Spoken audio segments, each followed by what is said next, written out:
Olá, está no ar o Trajetórias. O nosso convidado de hoje é um dos parlamentares que há mais tempo ocupa uma cadeira aqui no Legislativo da capital. Aos 77 anos, Reginaldo Pujol é vereador desde a década de 70 e acumula também experiências no Executivo Municipal. Vereador, bem-vindo ao Trajetórias, muito obrigada pela presença aqui. Alegria minha, né? Estar mais uma vez aqui na nossa TV, a mais democrática TV da cidade de Porto Alegre, do Estado, à tua disposição. A gente falar da gente mesmo é meio complicado, mas se tu me provocar, eu respondo. Claro, e tem bastante história aí, né, vereador? Agora, vamos começar pelo presente. Este é o nono mandato já aqui como vereador. Tá. Como é o sentimento de ser hoje o decano da Câmara Municipal? Olha, é um sentimento bem largo, né? Sob um lado, a gente se sente responsabilizado por isso. Procura dar um bom exemplo, articular com os novos vereadores que surgem, manter o relacionamento com os antigos. De outro, é aquela sensação que a gente está chegando ao término de um trabalho. Né? Eu não vislumbro no meu horizonte a ideia de buscar outro mandato. Né? Então estou me esforçando muito, esse primeiro semestre foi marcado para isso, para sem nenhuma ansiedade, mas com um trabalho sereno e tranquilo, poder fazer um trabalho que não deslustre os 8 mandatos anteriores que eu obtive. Acho que tem a meu favor, pode ter uma boa convivência na Câmara, é da minha característica buscar o relacionamento pessoal, não colocar divergências ideológicas, não dar a elas o cunho de pessoalidade, e isso me dá um certo handicap e me favorece no desempenho do mandato. Isso no primeiro semestre já foi consolidador, digamos, de trabalhos anteriores. Eu vi inúmeros projetos meus que haviam sido pendentes na legislatura anterior serem discutidos, aprovados, muitos deles sancionados em lei que estão vigorando, outros vetados pelo prefeito, amplamente discutidos aqui, já em fase de reapresentação, porque acho que o prefeito teve o primeiro grande equívoco da administração dele vetar um projeto meu muito bom, que eu estou representando agora nesse mês de agosto.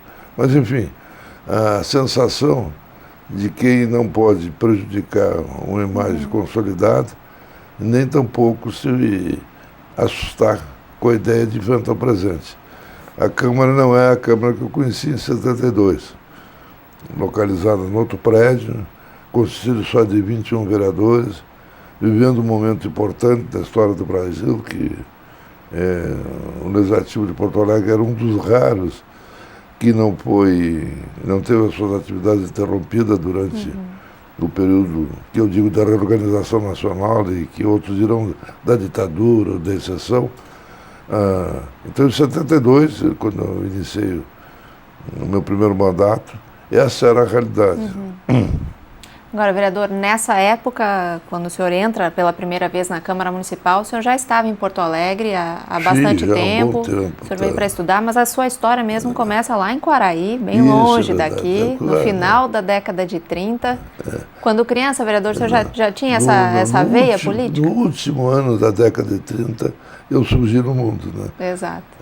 Exatamente um ano marcado na história da humanidade, porque o ano de 1939 é o reconhecimento da guerra, o início da Segunda Guerra Mundial, que se prolonga até 45, com todo o Holocausto, aquilo que a história registra.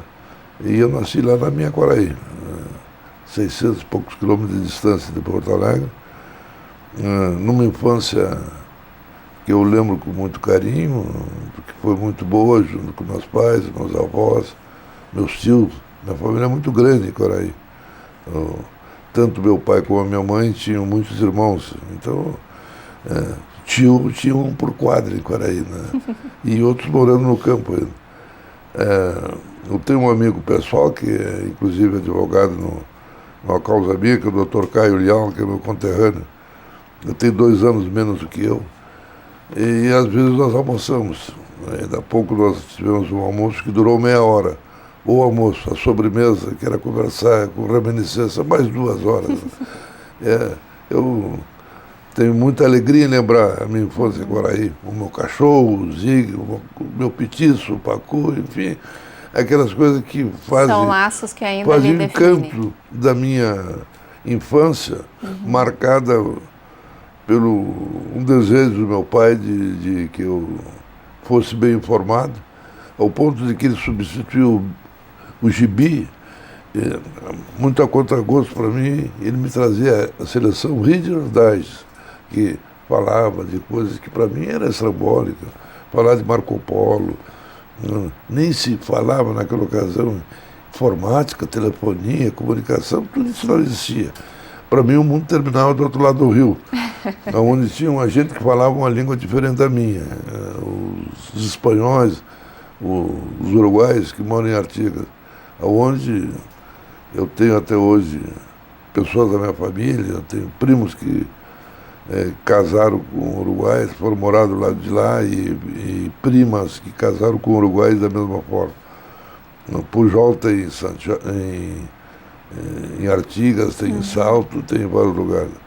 O meu avô era catalão, chegou no Brasil pela via de Uruguaiana, onde conheceu a minha avó, que é uma mulher extraordinária, a dona Graciana, que o meu avô faleceu com filhos ainda muito pequenos, e ela sozinha comandou toda essa criação. Tenho muito orgulho de ser neto da dona Graciana Gabarrus Pujol. Né? Exemplos muito fortes na família, né, vereador? Isso. Agora, o senhor falava desse estranhamento na literatura, nas revistas. Eu imagino que a sua chegada a Porto Alegre tenha sido também um espanto, né? Que na época a capital já era muito diferente de Quaraí. De certa forma, o espanto ficou um pouco reduzido, porque desde os meus 4 anos, problemas de enfermidade do meu pai, no mínimo uma vez por ano ele tinha que vir em Porto Alegre para fazer tratamento. E eu vinha junto. Uma ou 2 vezes eu consegui um milagre de não vir junto. Eu tinha pavor de vir em Porto Alegre, porque aqui eu tinha que usar sapato, tinha que fazer uma série de coisas que em Quaraí eu não fazia. Eu ganhava como prêmio se eu fosse banho na escola.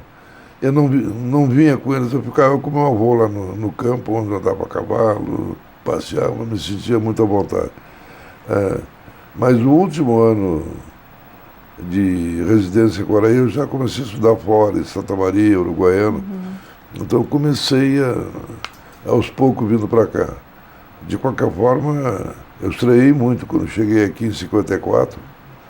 A bem da verdade, eu fui favorecido porque alguns amigos meus de infância, os Proença, vieram estudar em Porto Alegre mais ou menos naquela época. Então, por um período de aclimatação aqui, a gente vivia junto e me lembrando, fazendo plano de voltar para Quaraí, de ir passar o carnaval na cidade, aí por diante. Mas, aos poucos, eu me aclimatei com Porto Alegre e até hoje eu digo que eu sou quaraense para me exibir, porque eu tenho mais tempo de Porto Alegre do que... Né? Exatamente. De 54 até agora, aí se vão mais de 60 anos. Exatamente. São 63 anos em Porto Alegre e 14 em Quaraí. Né? Agora, vereador, foi nessa época, ainda como estudante, que o senhor começou a se envolver com política. Como foi essa decisão? Mais ou menos por acaso. É que eu estudei em Uruguaiana, no Instituto União, e fiquei com uma matéria que eu tinha que fazer segunda época, que era portuguesa. E aí nós estávamos decididos a vir morar aqui em Porto Alegre. Eu fui fazer o exame da segunda época do Colégio Dom João Becker, que era dirigido pelo professor Samuel Antônio Figueiredo, cujo irmão era diretor do Instituto União em Uruguaiana. E aí acabei sendo matriculado lá no Colégio Dom João Becker, porque a minha família foi morar na Benjamin Constant. Era um colégio público, era à noite, eu podia ajudar meu pai num bar que ele tinha. E no Dom João Becker eu acabei, 1 ano ou 2 anos depois, já me envolvendo com política estudantil. E acho que aí começou tudo. Eu fui vários anos dirigente do Grêmio Estudantil, 2 vezes vice-presidente, 2 vezes presidente. Dali vim atuar na União Metropolitana de Estudantes de Porto Alegre. Uma vez cheguei a concorrer até a presidência da USP, perdi a eleição, né? Mas ganhei boa experiência. Então isso aí me parece que aí é o começo. Depois uma atuação na faculdade. E a minha primeira eleição, em 72, foi motivado por um grupo de amigos, meu companheiro de faculdade, que faziam política universitária comigo, e que em 72 chegaram à conclusão que nós tínhamos uma dívida social. E foi logo depois da sua formatura em Direito na Sim, PUC, pô, né? eu me formei em 69, apesar de que trabalhava já em advocacia como... não era estagiário, na ocasião se chamava solicitador acadêmico. Desde 67 eu já vinha atuando. Quando eu me formei eu já tinha uma clientela boa. Tenho boa lembrança do meu tempo de advocacia, porque além de ter me dado um resultado financeiro satisfatório, me deu muita alegria e muito bom relacionamento. Mas uma reunião com amigos e colegas na residência do doutor Amadeu de Almeida Weimar, que é meu colega de turno, chegamos à conclusão, uma festa de aniversário da esposa dele, que nós tínhamos uma dívida com Porto Alegre, então nós tínhamos que participar na vida política da cidade. E na confusão eu fui escolhido para ser o candidato. No outro dia, passado o entusiasmo de alguns vinhos que ele tomou, eu liguei para o Amadeu: Amadeu, não tem como ser candidato. Bom, eu não sou filiado em nenhum partido, como é que eu... Ah, é mesmo, tal. E no contexto lá, a maioria do pessoal estava muito entusiasmado com o Brasil Grande da época, com o sucesso da economia nacional, com o esforço que o período do presidente Médici vem se fazendo, colocar o Brasil entre as grandes potências do mundo. Eu acabei sendo filiado na Arena e, para surpresa geral, pela primeira vez que ocorria, me elegi vereador e de lá para cá a história registra 9 mandatos. 9 mandatos, uma passagem pela Assembleia Legislativa, né, vereador aqui do Estado. E nesse tempo, a partir da Arena, o senhor passou por diversos partidos, Mas sempre na mesma linha. Sempre na mesma linha. Por último, o PFL, que se transformou em Democratas. Como é que o senhor avalia hoje o período político? Eu sempre digo que eu sou do PFL, eu ajudei a fazer o PFL. É o partido que eu me senti muito bem, porque correspondia às minhas ideias de renovação política, de renovação inclusive doutrinária, que não era nem conservador, nem socialista, que era liberal. E eu fui voto vencido na mudança para democrata. Diz que o partido perdeu conteúdo e perdeu consistência nesse período. E agora está recuperando. Inclusive é um movimento forte do que eu participo, de que o Democratas passa a ser democrata liberal. Então, se trabalha em Brasília numa composição, muito provavelmente se faça uma fusão com o PSL, Partido Social Liberal, e daí sai uma nova denominação para o partido, com a reafirmação dos conceitos que o PFL sustentava, desde a cruzada histórica que nós dissemos. O partido nasceu de uma dissidência do PDS na ocasião para possibilitar a transição política pacífica que ocorreu com a eleição do Tancredo Neves, que infelizmente a história impediu que ele presidisse a nação e sejou que o José Sarney fosse o primeiro presidente civil na história brasileira a partir de 64. Agora, vereador, no momento político que a gente vive hoje, em que também há uma certa renovação no sentido de que há mais partidos que se denominam liberais agora também, né? Em relação a... tem mais época... liberais do que partidos. Pode ser, pode ser. Porque eu identifico liberais em vários partidos. Exatamente. Aqui na Câmara mesmo tem. Exatamente, aumentou. Tem várias pessoas que têm posições muito afinadas com as minhas e que, evidentemente, eu acho que um dia vão ter que se agrupar no mesmo partido. Eu concordo com aqueles que entendem que nasceu o partido demais no Brasil. Concordo com aqueles. Eu achei que bipartidarismo, aquela camisa de força que nós ficamos submetidos por muito tempo, era um erro histórico, mas nunca pensei que a abertura do bipartidarismo chegasse a esse ponto. Nós estamos em vias de ter mais de 40 partidos políticos no Brasil, tá? Com representações que tem 1 ou 2 deputados na Câmara dos Deputados, que não tem nenhum deputado. Novos partidos que estão surgindo, agora liderado pelo Álvaro Dias, está em formação o Podemos, que consta agrupou 5 ou 6 deputados. O Álvaro Dias é um homem muito sério, eu tenho respeito a ele.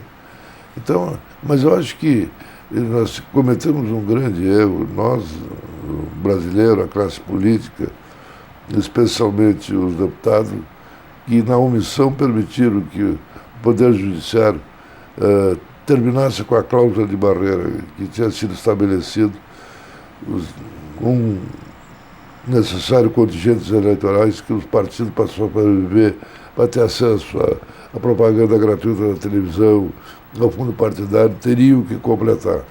Isso tinha sido estabelecido com alguma antecedência, a nação estava preparada para isso, já estava se ajeitando a situação naquela época, surgiu algumas fusões até em preparação a isso, que acabou por decisão judicial e desapareceu. Se fosse hoje, nesse contexto, o senhor começaria tudo de novo?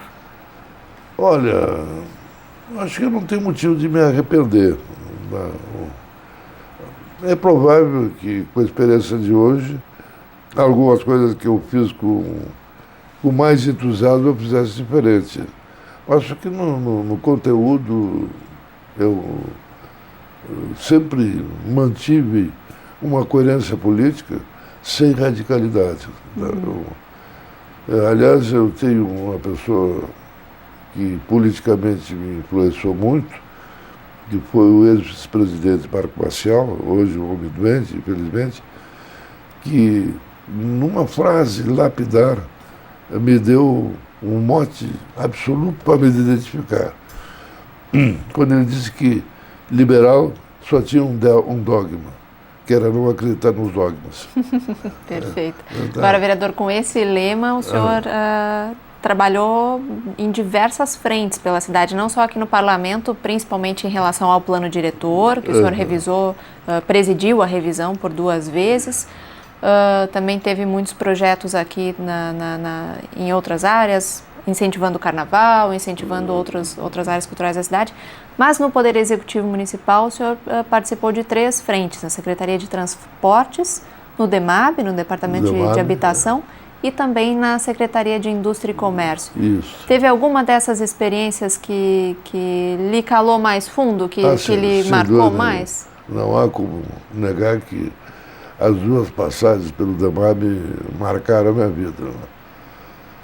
Tanto que hoje tem pessoa que ainda pensa que eu moro na Restinga, tamanho a identificação que eu tenho. Às vezes eu encontro a pessoa e diz, está morando aonde agora? Está ali. Tu não morava na Restinga?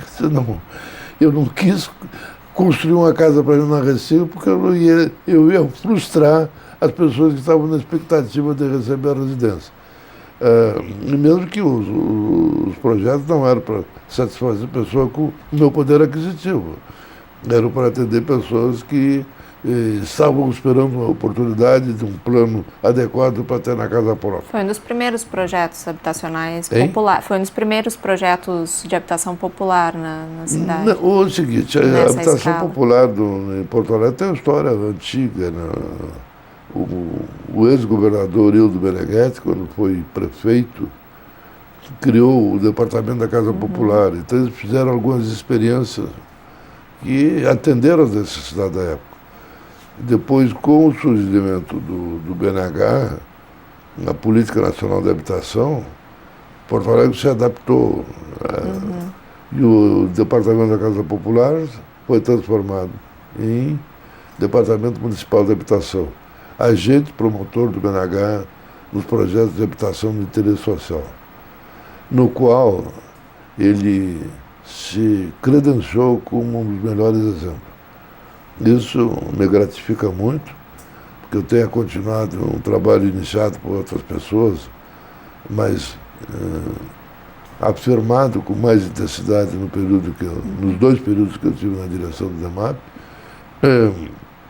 O pessoal do BNH, quando queria botar algum exemplo, mandava vir no Rio Grande do Sul para ver como é que nós tínhamos feito a Restinga, nós tínhamos feito a urbanização especial nos programas de Promorare, de Proagente, na Nova Santa Rosa, na Nova Brasília, porque a gente fez coisas espalhadas por todo Porto Alegre. Como a Restinga era a maior de todos, não aparece mais a Restinga, mas fora a Restinga, você triplicou o número de alternativas de habitação popular aí. Tenho muito orgulho desse trabalho, mas me lembro até com emoção. Até porque hoje me pega numa parte fragilizada, que não faz nem 30 dias, que faleceu o Miguel Scalabrini, que foi um jovem à época que eu revelei como meu diretor técnico, que depois foi diretor-geral do DEMAB, trabalhou no BNH, na Caixa Econômica Federal, era uma pessoa muito boa, cheia que me ajudou muito. Então, ao falar no DEMAB, não tem como eu deixar de lembrar dele nessa hora aí. Com certeza. Até por coincidência, ele era sogro do nosso colega vereador aí, do Weimar. O Weimar, a esposa do Weimar, filha do Scalabrini. Quando fizemos uma homenagem póstuma essa semana que passou, assinalei essa circunstância. Então, o DEMAB, apesar de que se cunhou politicamente uma expressão que o Vilela fez, que eu era um homem que me afirmava pela Restinga e pelo Brinque da Redenção. Exatamente, essa era a minha questão agora, que vai fazer 40 anos, né? Isso, foi uma das iniciativas também mais lembradas. lembradas. Estou diligenciando que a gente faça uma comissão especial para fazer as comemorações do ano que vem dos 40 anos do Brinque e dos 20 anos de vigência da lei da ACM, a primeira lei do Dia do ACMista que surgiu no Brasil, que é da minha autoria. Então, desculpe às vezes eu dizer da minha autoria, porque é para falar de trajetória, eu não posso sonegar algumas informações que me parecem relevantes, porque identifico algumas circunstâncias por mim vivido. Agora, vereador, infelizmente a gente está chegando ao final do programa, teria ainda bastante história para contar, mas para a gente fazer um fechamento nesse pequeno tempo que a gente tem, o senhor falou no início do programa em começar a se despedir da vida política nesses próximos anos de mandato. O senhor não tem... da vida política, do mandato do eletivo. Exatamente, que é o que lhe exige muito tempo, né? Eu acho que esse mandato vai concluir com mais de 80 anos. Exato. Então, acho que o artista tem que saber qual é o momento que tem que sair do palco, né? Agora, vereador. Eu tenho... Por exemplo, no Grêmio, eu sou gremista, sou conselheiro do Grêmio há anos, e esse ano pediram para mim não concorrer, que eles iam me conceder a condição de jubilado. Então, que eu abrisse vaga para que uma pessoa nova chegasse lá. Na OAB também eu já fui jubilado como advogado, então está na hora de eu dar lugar para os outros. Não tá? Tá certo. Eu tenho algumas pessoas que têm me acompanhado aí, que são jovens, que eu tenho estimulado a participação na vida política. Um deles, o Leonardo, era candidato a vereador esse ano, aí disseram, olha, pode atrapalhar, o Pujol sai, ele desistiu. E eu tenho estimulado ele, olha, eu não vou te atrapalhar, daqui a 4 anos tu deve ser candidato, então o Maricato está preparando para isso. Tem outros jovens de 40 anos, para mim é menino, né? Exato. Eu tenho promovido uma renovação no partido, acho que já agora na eleição para deputado estadual, a gente vai eleger deputados por Porto Alegre. O doutor Chagas, o nosso candidato, representa na Assembleia a renovação e nós vamos, daqui a 3 anos, renovar em Porto Alegre, com um candidato a prefeito e com uma boa chapa de vereador. As ideias terão continuidade. Então, vereador, para a gente fechar, então, eu quero que o senhor deixe o seu principal desejo para o futuro de Porto Alegre, que é a cidade pela qual o senhor trabalhou tanto nesses últimos anos. São desejos, né? Por exemplo, agora, nesse exato momento, o meu desejo é que essa coragem que teve o prefeito de lançar essa discussão sobre a forma de financiar o transporte coletivo aqui em Porto Alegre, que gerou uma comissão especial que a mesa da Câmara determinou, surtisse efeito. Acho que essa forma cruel, injusta, de transformar toda a benemerência em favor daqueles que não merecem para as costas do usuário do transporte é uma injustiça, é uma coisa cruel, até que o pobre tenha que financiar a situação do pobre. Então, essa grande discussão que se abre deve abrir novos caminhos. A gente sabe que o transporte coletivo no mundo inteiro é subsidiado pelo poder público, quando não encarado integralmente por ele. Aqui em Porto Alegre, as coisas não estão permitindo isso. Nós temos que ser criativos, porque convenhamos que não é momento a gente falar do município subsidiar qualquer coisa, no momento que está fugindo de alguns setores pela escassez financeira dessa grande crise que nós estamos vivendo. Mas o meu desejo, digamos como brasileiro, é que se supere a crise. Tá certo. Que ano que vem a gente possa eleger um bom presidente da República, que as reformas que o presidente está tentando e que conseguiu já com a reforma trabalhista sejam implementadas, que produzam um bom resultado, que o país volte a crescer economicamente e se desenvolver socialmente. Esse é o desejo maior. Tá certo. Vereador, quero lhe agradecer muito pela participação aqui no Trajetórias e lhe desejar um bom trabalho nesses próximos anos. E eu te agradeço aí, porque eu te disse que falar da gente mesmo é complicado, mas tu habilmente foi me provocando. Que bom. E numa provocação positiva que até mexeu comigo um pouco, porque eu fiz reminiscência. Diz que recordar é viver, mas às vezes a gente recorda com algum sentimentalismo, né? Me lembrei dos meus pais, etc. Claro. E tal. E lembrei da minha família também, que tem sido muito tolerante comigo nesses 40 anos que eu faço política. Exato, é bom ter essas lembranças boas vivas, né, vereador? Exatamente. Muito obrigada pela participação aqui no programa. Eu agradeço também a sua audiência. O programa Trajetórias de hoje termina aqui, mas a gente volta na semana que vem com a história de mais um parlamentar da capital gaúcha. Não esqueça que você pode acompanhar este e outros programas da TV Câmara por meio das nossas redes sociais. Até o próximo encontro.